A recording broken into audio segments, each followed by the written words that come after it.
here is a trail camera strategies video of what I'm doing here in Kentucky.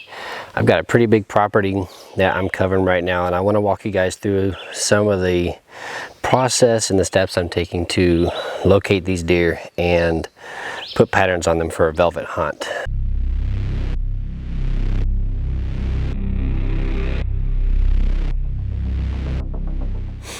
And as always, if you have any questions about this video, don't hesitate to leave me a comment. I'd love to hear from you.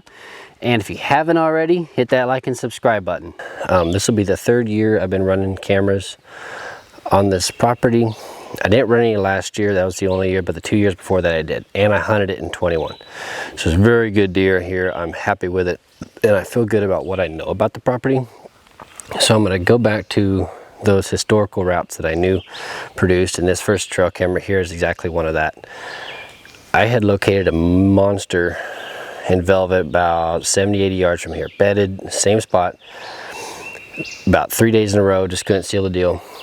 And I mean, he was a really nice deer. So I found this converging trail in this ditch not long after I figured out where he was bedded. So this was my first camera I wanted to set. I love this spot. I got two trails converging, crossing over this ditch into this bench. So I'm going to put a few cameras around this area. I know there's a few good bucks that use this. So for this first initial set here in end of May, I'm trying to locate some shooters. That's all I'm doing, locating some shooters. And then when I come back and as we get closer to season, I can start putting those cameras in on each of those bucks, or the buck that I prefer, that I want to target, and then find out some movement patterns. So this first initial set is 1, locate; 2, see if I can get the same buck on camera on multiple different cameras, and then we'll go from there. So let's keep chugging along. All right, so I set my first 3 cameras up more on top on the north side of the crop field, and bumped deer out of that bedding area that I was getting that monster in a couple years ago. So I got 3 trail cameras set up there. One of them's on a ditch crossing, and 2 of them are on main trails going up points into the ag field on either side of the inside corner right there.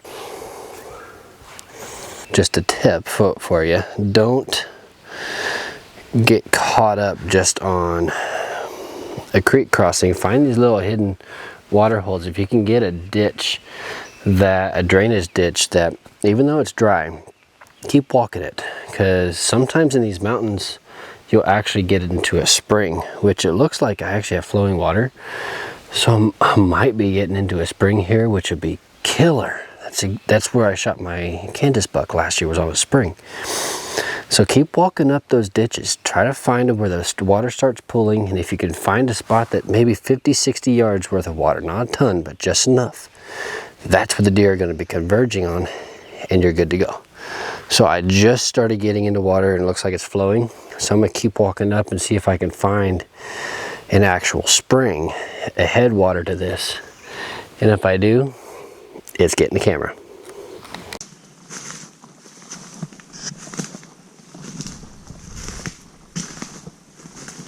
So the strategy behind my first placement here this year is I placed a lot of cameras. I don't have any other properties right now I'm putting them, so I have the ability to load this property.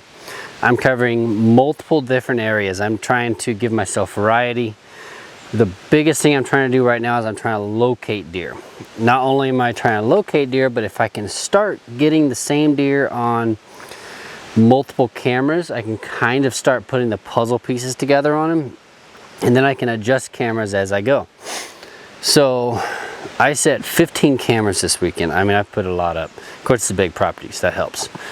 But a few cameras were close together, just like my last placement I just had. Those 2 cameras were 30 yards apart, but they had the ability of covering totally different trails, and they were covering totally different trails. Only one of those trails they were sharing, and that was the logging road that was running parallel.